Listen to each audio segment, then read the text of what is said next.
Ahora, en ese escenario también surgen una segunda tendencia que es una postura crítica a ese modelo y entonces hablamos de las alternativas al desarrollo, ¿cierto? Estas alternativas al desarrollo se vienen también desarrollando conceptualmente. A quienes les interese profundizar en esto, yo les recomiendo por lo menos estas cuatro posturas, ¿no? Una que tiene que ver con la teoría del decrecimiento, que básicamente lo que dice es que las economías y las sociedades, el sinónimo de desarrollo no puede ser el crecimiento exponencial, sino por el contrario, nosotros deberíamos apostar a un decrecimiento y que cada vez más quienes poseen más riqueza, pues decrezcan en su riqueza para que aquellos que no tienen riqueza puedan ir avanzando, digamos, en una distribución distinta de la riqueza. Entonces están estas propuestas de crecimiento, están estas propuestas del post-extractivismo que tienen las discusiones en función de, bueno, más allá de este modelo de desarrollo extractivista, que para el caso de América Latina se basa fundamentalmente en proveer a los países del norte los recursos, las materias primas que se necesitan. Entonces, ¿qué tenemos? ¿Cómo tenemos que pensar una lógica de modelo que vaya más allá de esa explotación de recursos naturales? Y cómo entonces es esa visión de desarrollo distinta. La biocivilización que plantea, digamos, la necesidad de un abordaje integral en donde además el ser humano no es el centro del modelo, sino que está en función de distintas posturas, digamos que coexiste también con otros formas de vida, y el buen vivir, que creo que para todos y todas es quizás la propuesta más cercana, que más conocemos. Ahora deberíamos integrar acá el vivir sabroso, que también hace parte, digamos, de este núcleo de alternativas al desarrollo que valdría la pena conocer, ¿no? Aquí, dentro de las posturas más radicales, como ya les contaba, pues también hay una apuesta incluso por cambiar de nombre, por no hablar de desarrollo, por la estigmatización que tiene el término como tal, y plantean que esos cambios, y que incluso eso sería una forma de expresar el cambio civilizatorio. Si logramos hablar de un paradigma distinto de desarrollo, lo nombramos de una manera distinta, como lo hace, por ejemplo, el buen vivir, y en donde la naturaleza, la humanidad y el planeta se constituyen pues de una manera armonizada en la centralidad del modelo. En ese escenario, y permítanme, me tomo 5 minutos más para que cerremos esta sesión. En ese escenario, entonces, hay también unas propuestas que vienen más de la idea de las perspectivas feministas, y aquí quería traer tres grandes propuestas que se enmarcan, digamos, en esta idea del desarrollo, que sobre todo buscan plantear un nuevo paradigma, posicionando el género como una variable fundamental, ¿no? Reconociendo, digamos, la discriminación histórica que el sistema ha generado contra las mujeres, la necesidad de una nueva economía que incluya además perspectivas del cuidado, por ejemplo, en donde las mujeres tradicionalmente pues han jugado un rol fundamental, y estas propuestas aportan también a esta defensa de la centralidad de la vida frente a la prioridad de las relaciones mercantiles, que todo está supeditado pues a la acumulación de capital. Entonces, hay tres quizás grandes corrientes de estas tendencias feministas que yo les recomiendo. Una que tiene que ver con el ecofeminismo, otra que tiene que ver con el enfoque de género y desarrollo, y otra que está más centrada en esta perspectiva de la economía feminista, que quizás ha sido la que más se ha, digamos, concentrado y trabajado en función de cómo se armoniza con otras propuestas de desarrollo.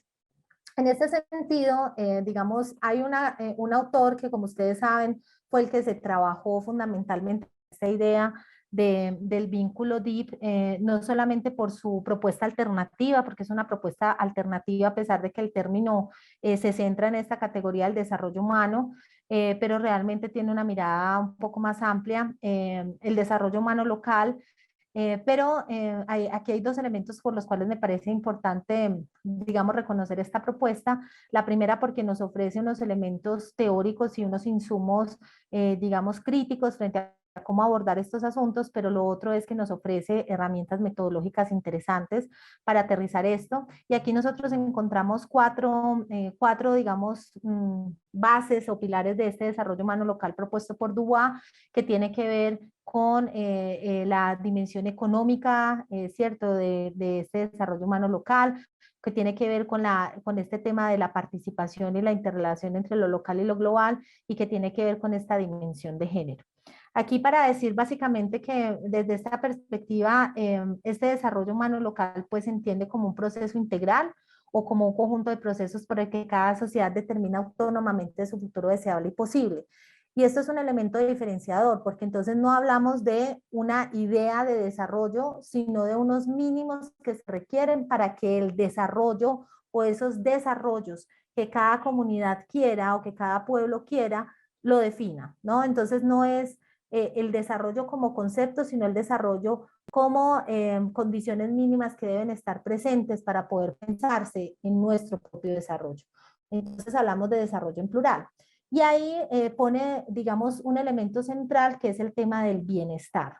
Y ya me parece que Juliana era la que lo mencionaba, que en uno de los grupos que se había hablado de este concepto de bienestar, que acá básicamente se entiende como ampliación de oportunidades para que los grupos, los individuos y las comunidades que están territorialmente organizadas, aquí hay una mirada de lo local, ¿cierto? En una escala pequeña y mediana, puedan movilizar capacidades y recursos para ese beneficio propio, ¿no? Que tenga en cuenta equidad de género en términos económicos, sociales y políticos evaluados para el desarrollo humano. Estos son como los elementos fundamentales de este concepto de desarrollo y aquí hay dos elementos claves que es importante decir. Esta idea del desarrollo tiene por un lado una dimensión colectiva, es decir, y ya Jorge también nos dio elementos aquí importantes, no podemos entender el desarrollo desde esta perspectiva alternativa si no hay una dimensión colectiva, ¿sí? No podemos trabajar desde una mirada, digamos, de transformación y una construcción de bienestar si no hay un proceso de interrelaciones entre lo individual, lo relacional y lo colectivo. Hay una apuesta, digamos, de esa construcción con una mirada hacia el futuro. Dentro de la investigación, una cosa que se ha encontrado o que se concluyó es que los cambios sociales sostenibles son como la expresión más clara de esta idea del desarrollo. Y desde esa perspectiva aparece también esta idea del bienestar, el bienestar como concepto, ¿no? Que se funda como en el espacio que las capacidades de las personas y no en los recursos económicos. Es decir, el bienestar no está solo medido por los recursos que existen, sino el uso que se da a esos recursos y también cuando la vida, el conjunto de acciones y estados que realiza una persona adquiere cierta calidad. Yo aquí les había traído un pequeño video que me parecería importante si ustedes están de acuerdo que habláramos con esto en la próxima sesión, porque aquí nos ubica un poco en términos de qué es eso de lo que hablamos de bienestar, porque también es una categoría bastante discutible, pero digamos que aquí, en esta lógica también del bienestar, la apuesta es que sea un bienestar colectivo, y es un bienestar colectivo pensado no solamente como medio, sino como fin en sí mismo. Entonces, esta idea del desarrollo tiene esta comprensión de lo individual, pero con una apuesta colectiva. No podemos hablar de un desarrollo alternativo sin que haya un ejercicio colectivo y una dimensión colectiva del bienestar.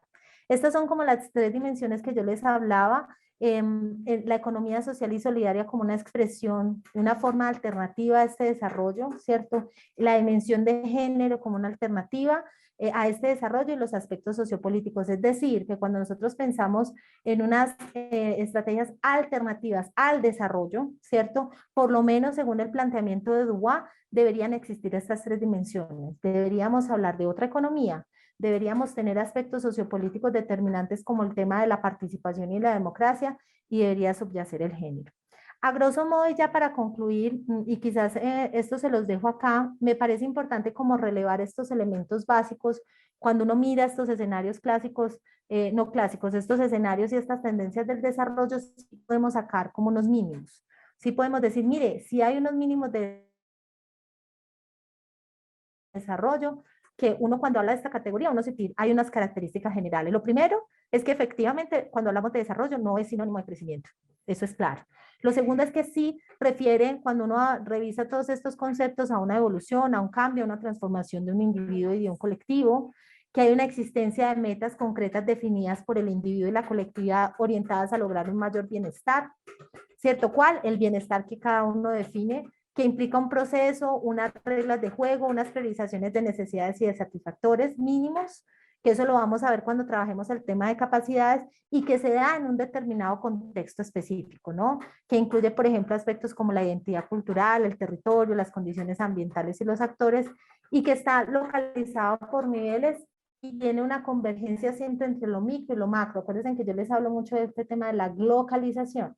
cómo se conecta lo global con lo local, ¿no? Y hay un elemento fundamental que vamos a ver que esto va a transcurrir por todas las discusiones que vamos a tener, que es esta visión compartida y el compromiso de todos los actores para el logro de las metas definidas de manera colectiva.